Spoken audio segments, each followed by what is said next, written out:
Na hora da gente fazer uma aplicação de toxina botulínica, existem 3 aspectos importantes no que diz respeito à forma de aplicação e controle de resultados da toxina botulínica. A primeira coisa é a técnica de aplicação. Como você aplica, quantos pontos você aplica, a região que você vai abordar. Segunda coisa que você tem que saber é sobre a reconstituição da toxina. Qual é a concentração ideal da toxina para aquele efeito que você está procurando. E se vocês perceberem, essas duas coisas dependem muito do profissional, porque nós profissionais reconstituímos a toxina de acordo com o nosso interesse e nós determinamos a técnica de aplicação. Perfeito. Tem um terceiro aspecto no que diz respeito à segurança da toxina, que é a capacidade dessa toxina espalhar no tecido.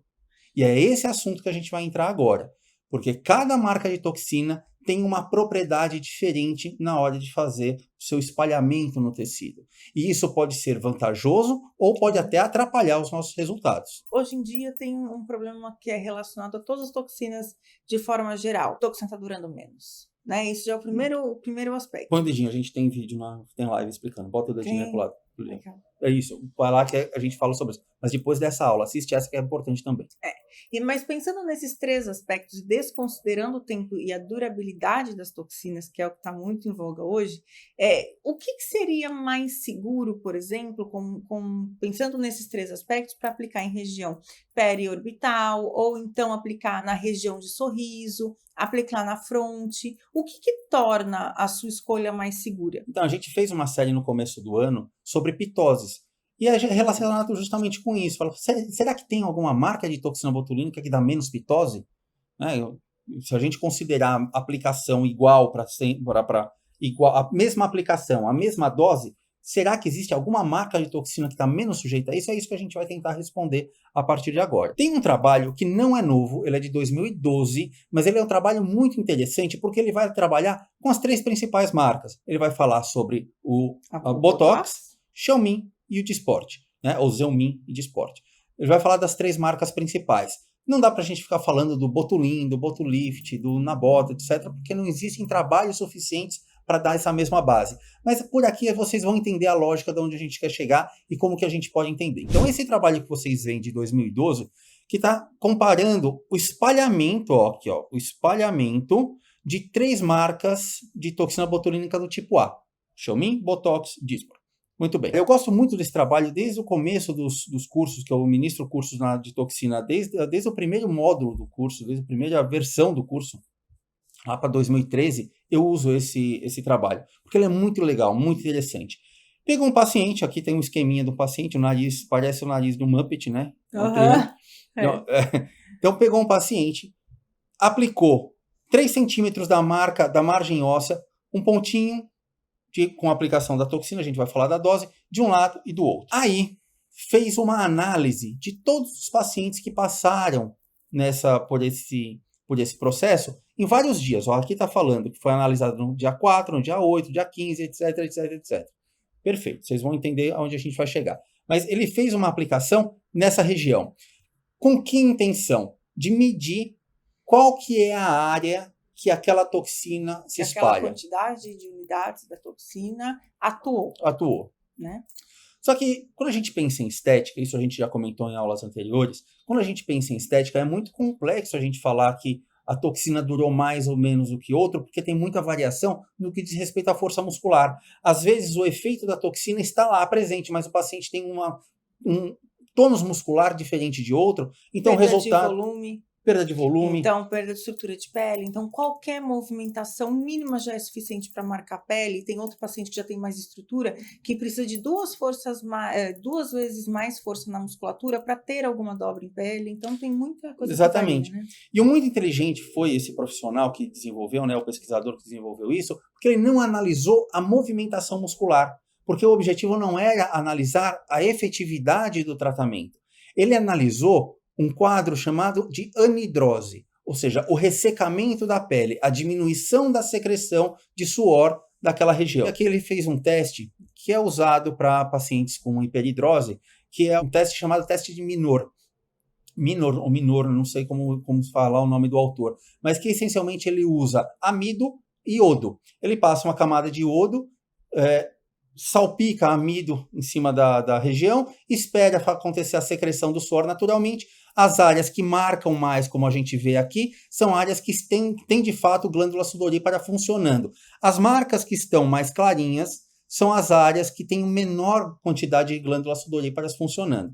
Então, olha só que interessante. Então, em vez dele analisar a movimentação muscular, ele analisou o quanto aquela toxina teve de efeito nas glândulas sudoríparas. Aí você deve se perguntar, mas o que tem a ver glândula sudorípara com toxina botulínica? Para a glândula sudorípara secretar o suor, ela também precisa da acetilcolina. E a acetilcolina, ela é bloqueada com o uso da toxina botulínica, que é essencialmente o movimento, que é a ação muscular, né? É exatamente a mesma coisa. Melhora com a mesma ideia. Exatamente. Né? Então, existem técnicas de intradermoterapia, de peeling, que você usa a toxina botulínica para melhorar ou diminuir a oleosidade, para tratamento de acne, tratamento de rosácea, enfim.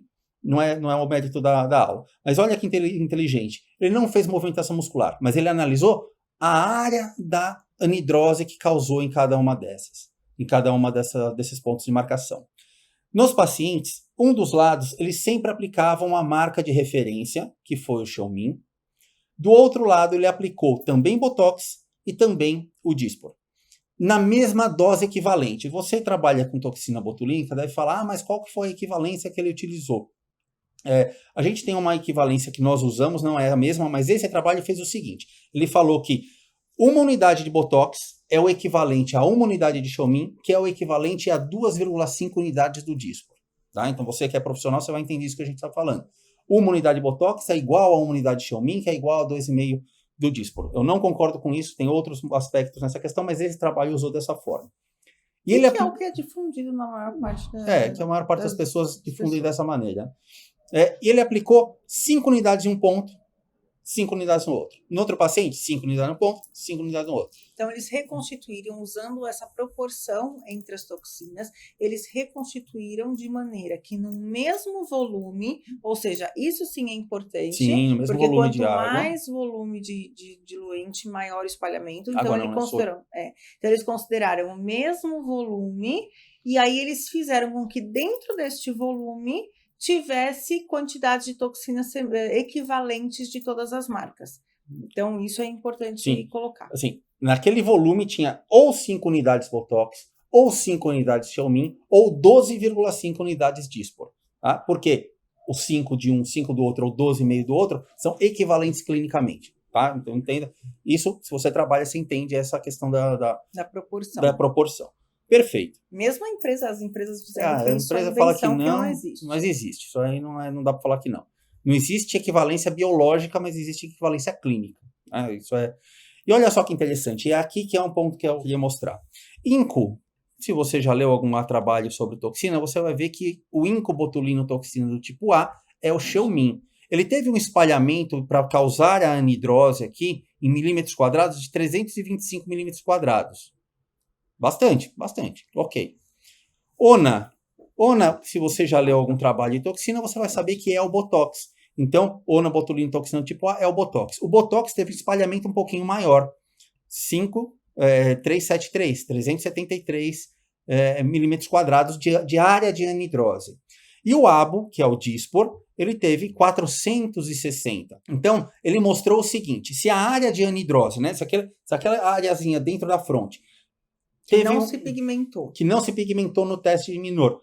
Ele teve uma área menor no caso do Xeomin, maior no caso do Dysport e intermediária no caso do Botox. Ele está mostrando para a gente que o espalhamento do Xeomin foi menor do que o espalhamento do Botox, que foi menor do que o espalhamento do Dysport. Abrindo um parênteses aqui, trabalhos mais recentes, eles mostram que essa relação de espalhamento tem muito a ver com o formato da molécula, com as proteínas que estão anexas à toxina botulínica. Então, existem alguns argumentos, que não vai ser o mérito da gente conversar agora, que fala que a toxina botulínica do Xeomin, que é uma toxina purificada, que ela não tem complexo hemaglutinina neurotoxina, ela é uma toxina que vai dispersar mais e ela se fixa menos no tecido. Por isso que ele teria uma área de atuação menor.